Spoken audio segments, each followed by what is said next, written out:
Hello everyone, welcome to back my YouTube channel Bharatiya update 36। आज हम chapter 3 में English pedagogy का the role of listening and speaking ये देखेंगे। टॉपिक भाषा सुनने और बोलने की भूमिका, भाषा के कार्य और बच्चे इसे एक टूल के रूप में कैसे इस्तेमाल में लाते हैं, इसके बारे में देखेंगे। इसके साथ ही 10 मॉक क्वेश्चन देखेंगे, जैसे कि पिछले वीडियो में हम देखते थे, बिल्कुल वैसे ही।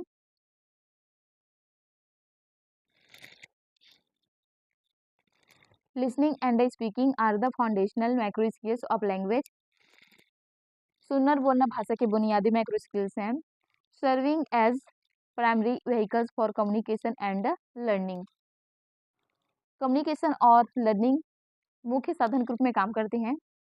Children use this function as versatile tools to process information, navigate social environments and develop cognitively। बच्चे इन फंक्शन का इस्तेमाल जानकारी को प्रोसेस करने, सोशल माहौल, सामाजिक माहौल में घुलने मिलने और दिमागी तौर पर विकसित होने के लिए कई तरह के उपकरण के रूप में इसका इस्तेमाल करते हैं। Types of listening: first discriminative listening, second comprehensive listening, third informational listening and fourth है क्रिटिकल लिसनिंग। चारों टाइप देखेंगे। डिस्क्रिमिनेटिव लिसनिंग, भेदभावपूर्ण सुनना, recognize sound finance and suprasegmental features.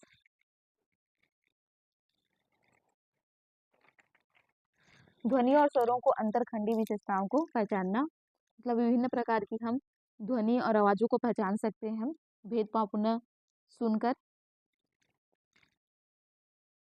Next है कंप्रेसिव लिसनिंग, व्यापक सुनना, understanding main message details and sequence of ideas. मुख्य संदेश और डिटेल्स को और विचार को एक क्रम के साथ हम सुनते हैं व्यापक तरीके से। थर्ड है इंफॉर्मेशनल लिसनिंग, सूचनात्मक सुनना, listening to obtain facts, instructions और टेक्निकल इंफॉर्मेशन। तथ्य निर्देश, तकनीकी जानकारी पाने के लिए हम इंफॉर्मेशनल लिसनिंग का उपयोग करते हैं। क्रिटिकल लिसनिंग, महत्वपूर्ण सुनना, evaluating and judging the spoken message and the speakers stance. बोले गए संदेश और बोलने वाले के नजरिए का मूल्यांकन करते हैं हम क्रिटिकल लिसनिंग के माध्यम से, महत्वपूर्ण तथ्यों को सुनते हैं।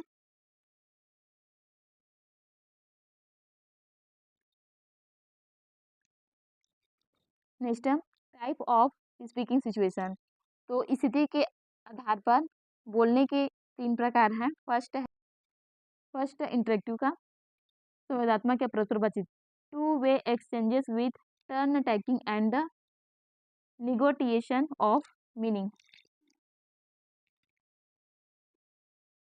बारी बारी से बातचीत और अर्थ पर बातचीत के साथ दो तरफा आदान प्रदान होता है इसमें।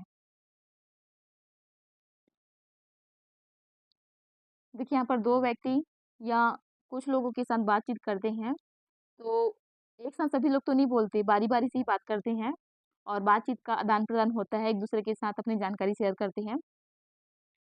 नेक्स्ट है पार्टिकली इंटरेक्टिव आंशिक बातचीत, वन वे स्पीचेस और presentation with limited audience feedback. इसमें हम बारी बारी से बात करते हैं, लेकिन कुछ लोगों के बीच में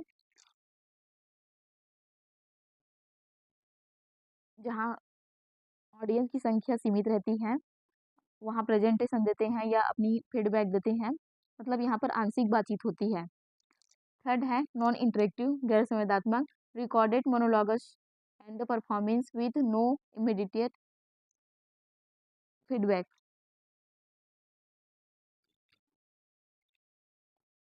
रिकॉर्ड किए गए मोनोलॉग और परफॉर्मेंस जिनमें तुरंत कोई प्रतिक्रिया नहीं होती है। Of listening and speaking function, सुनने और बोलने की कार्य की भूमिका, फाउंडेशन फॉर लिटरेसी, साक्षरता की नींव। Listening and speaking must precede reading and writing. सुनना और बोलना पढ़ने और लिखने से पहले आना चाहिए, और ये आता ही है।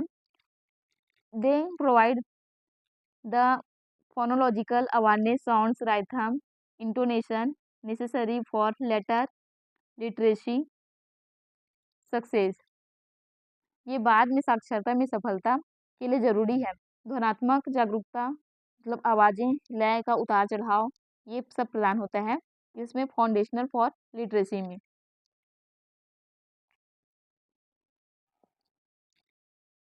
नेक्स्ट है रिसेप्टिव वर्सेस प्रोडक्टिव, ग्रहणशील बनाम उत्पादक। देखिए, listening is a receptive skill, सुनना एक ग्रहणात्मक स्किल है, used to decode and interpret auditory input. सुनना एक ग्रहणशील कौशल है जिसका उपयोग सुनने वाली जानकारी को समझने और व्याख्या करने के लिए करते हैं। While speaking is a productive skill used to express thoughts, emotions and needs. जबकि बोलना एक उत्पादक कौशल है, प्रोडक्टिव स्किल है जिसका उपयोग हम विचारों, भावनाओं और जरूरतों को व्यक्त करने के लिए करते हैं।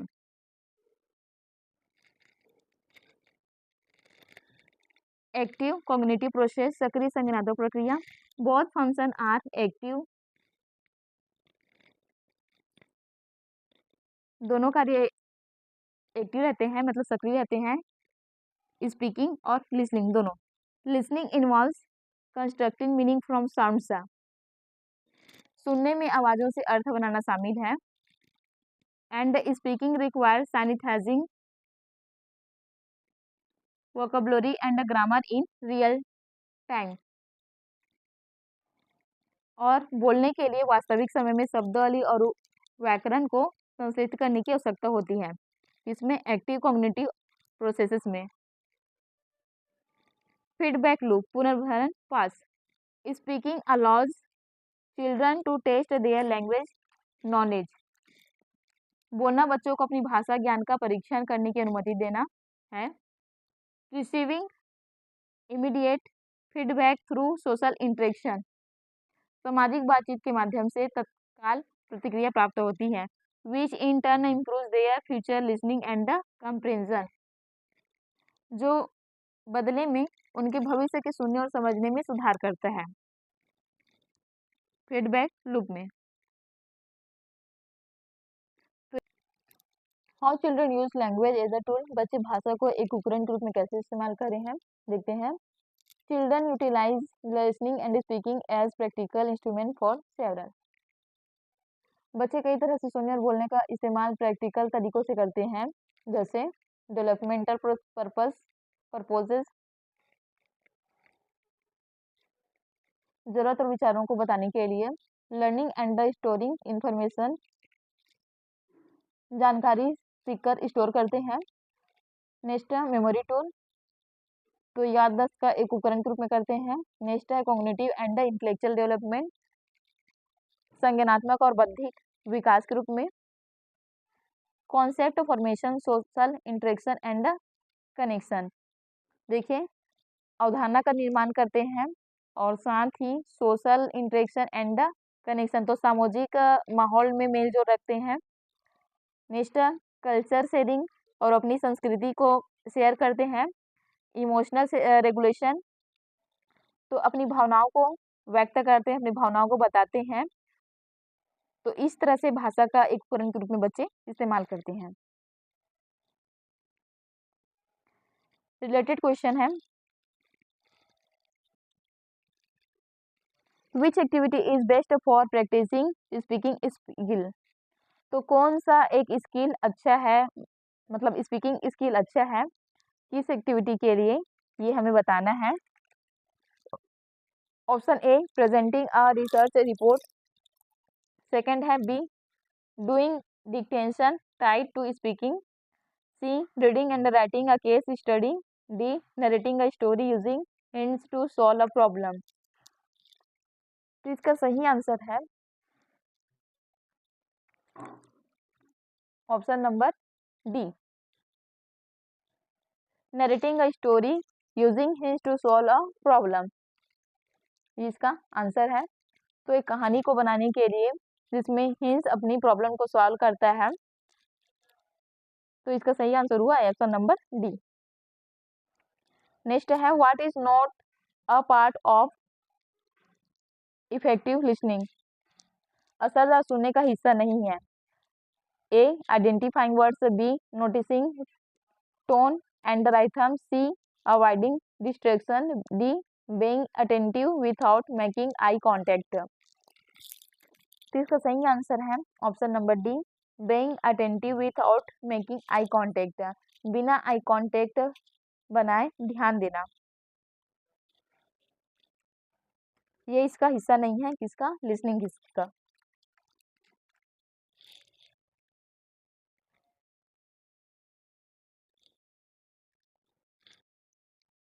Third question, reciting poetry help learners with A correct intonation and stress, B recognizing homophones, C learning rhythm, D है नन ऑफ दिस। इसका आंसर है option number A, correct intonation and stress. देखिए प्रश्न पूछा गया था कविता सुनने से सीखने वालों को इसमें मदद मिलती है, तो करेक्ट इंटोनेशन इंटरेस्ट में मदद मिलती है। ऑप्शन नंबर इसका सही है। 4 listening is a passive activity while speaking is, listening एक पैसिव प्रतिक्रिया है वाइल स्पीकिंग इज, तो स्पीकिंग क्या क्रिया है हमें पहचानना है। A slow, B passive, C fast है, डी एक्टिव। तो स्पीकिंग है एक्टिव।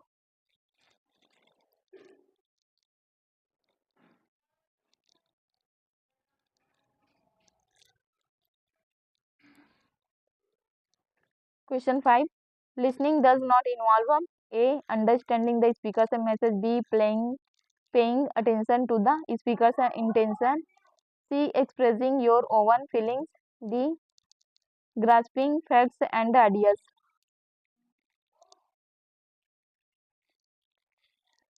सुनने में शामिल नहीं है, तो कौन सा सुनने में शामिल नहीं हमें पहचानना है। तो इसका सही answer option number C, expressing your own feelings, अपनी भावनाओं को व्यक्त करना, ये सुनने में शामिल नहीं है। देखिए ये ए बी डी तीनों सुनने में शामिल है और सी शामिल नहीं है। अपनी भावनाओं को व्यक्त करना सुनने में शामिल नहीं है, क्योंकि यहाँ पर वक्ता खुद अपनी भावनाओं को व्यक्त कर रहा है, तो ये स्पीकिंग में आएगा। 6 telling stories to young learners mainly help in improving their A writing, B speaking, C listening और डी है रीडिंग।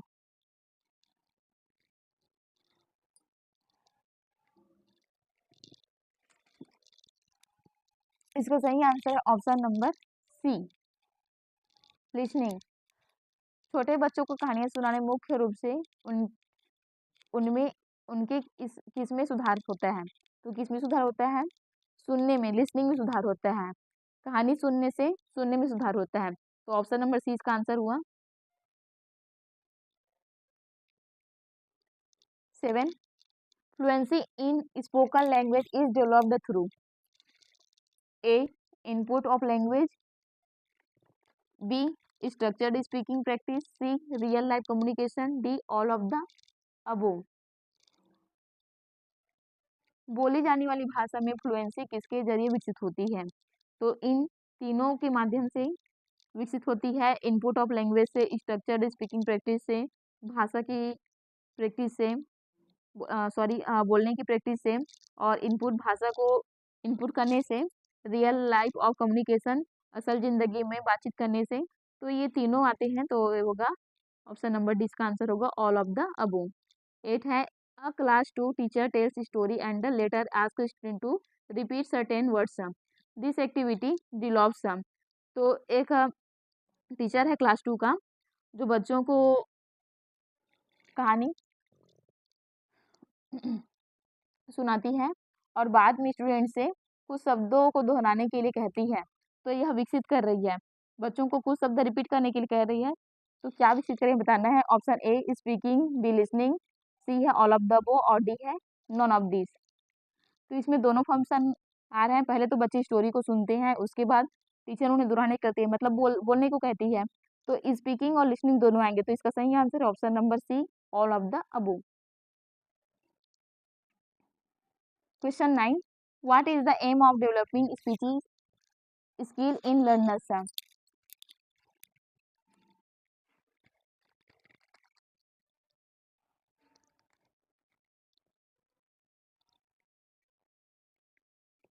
सीखने वालों में बोलने की स्किल्स विकसित करने का मकसद क्या है, ये हमें बताना है।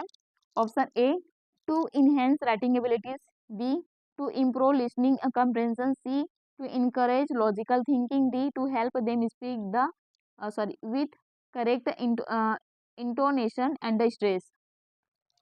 इसका आंसर है option number D, to help them speak with correct intonation and the stress. Question number 10, which of the following is the situation of the interaction? इसमें बातचीत करने की सही स्थिति कौन सी है हमें बताना है। Option A public announcement, B telephone conversation, C radio और डी है स्पीचेस एंड लेक्चर्स। देखिए बातचीत करने की स्थिति कहा गया है, तो पब्लिक अनाउंसमेंट तो बातचीत होती नहीं है, बी टेलीफोन कन्वर्सेशन में बातचीत होती है, सी रेडियो में बातचीत नहीं होती है, इसमें सुनते बसे हैं हम लोग जानकारी को, डी स्पीचेस एंड लेक्चर्स, इसमें भी बातचीत नहीं होती है क्योंकि इसमें वक्ता बोलता है। तो इसका सही आंसर है option number B telephone conversation. Telephone conversation बातचीत करने की सही स्थिति है। Thank you everyone. अगर पसंद आया हो आप सभी को ये वीडियो ये टॉपिक, तो प्लीज़ एक लाइक शेयर और सब्सक्राइब जरूर कर दें। साथ ही मेरी इस वीडियो को शेयर जरूर करें ताकि कुछ लोगों तक भी पहुंच सके। इसी प्रकार के एक और वीडियो के साथ आप सभी से मुलाकात होगी। तब तक के लिए आप सभी को अलविदा। मिलेंगे आप सभी से नेक्स्ट वीडियो में एक और चैप्टर के साथ। Thank you everyone. Thank you.